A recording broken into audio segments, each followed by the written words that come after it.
ಎಲ್ಲ ಕನ್ನಡ ಸಾಹಿತ್ಯ ಬಂಧುಗಳಿಗೆ ಶುಭಕಾಮನೆಗಳು.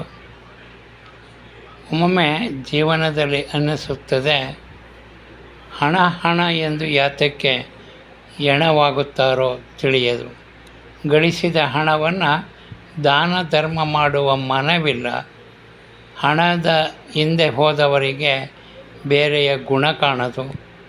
ವಿದ್ಯೆಯನ್ನು ನುಂಗಿತ್ತು ಈ ಹಣ, ಬುದ್ಧಿಯನ್ನು ನುಂಗಿತ್ತು ಈ ಹಣ, ಬಂಧು ಬಳಗವನ್ನು ನುಂಗಿತ್ತು ಈ ಹಣ, ಶತ್ರುಗಳ ಮೆರೆದಿತ್ತು ಹಣ, ಹಿರಿಯರಿಗಿಲ್ಲ ಈ ಹಣ.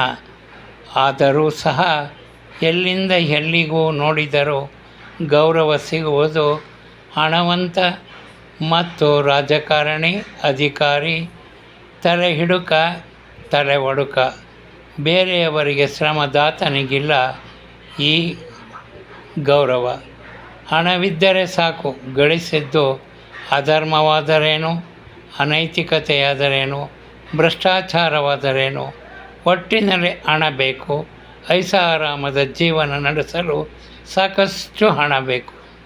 ಸತ್ತಾಗ ಅವನ ಗುಣ ನೆನೆಯುವರೆ ಮಾತ್ರ, ಆ ದುರ್ಗುಣವನ್ನು ನೆನೆಯುವುದಿಲ್ಲ.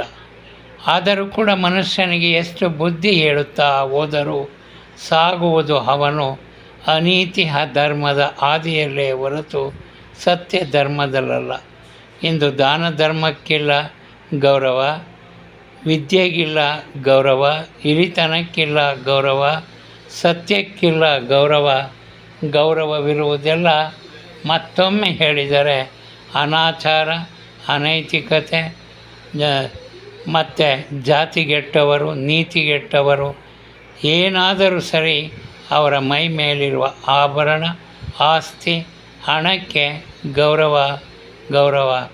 ನೀತಿಗೆಟ್ಟ ಜನರೇ, ಮತ್ತೊಮ್ಮೆ ತಿಳಿಯಿರಿ, ಎಷ್ಟಿದ್ದರೇನು, 6 ಅಡಿ 3 ಅಡಿ ನೆಲದಲ್ಲಿ ಹೋದಾಗ ನೀ ಗಳಿಸಿದ ಹಣ, ಆಸ್ತಿ ಯಾವುದೂ ಬರುವುದಿಲ್ಲ. ಇರುವಷ್ಟು ದಿನ ನಗುತ್ತಾ ಮತ್ತೊಬ್ಬರಿಗೂ ಸಹಾಯ ಮಾಡುತ್ತಾ, ಕೈಲಾದದ್ದನ್ನು ದಾನ ಮಾಡುತ್ತಾ ನೀವು ಬದುಕಿ, ಇತರರನ್ನು ಬದುಕಿ. ಆಗ ನಿಮಗೆ ಮನುಷ್ಯತ್ವ ಗೌರವ ಕೊಡುತ್ತದೆ.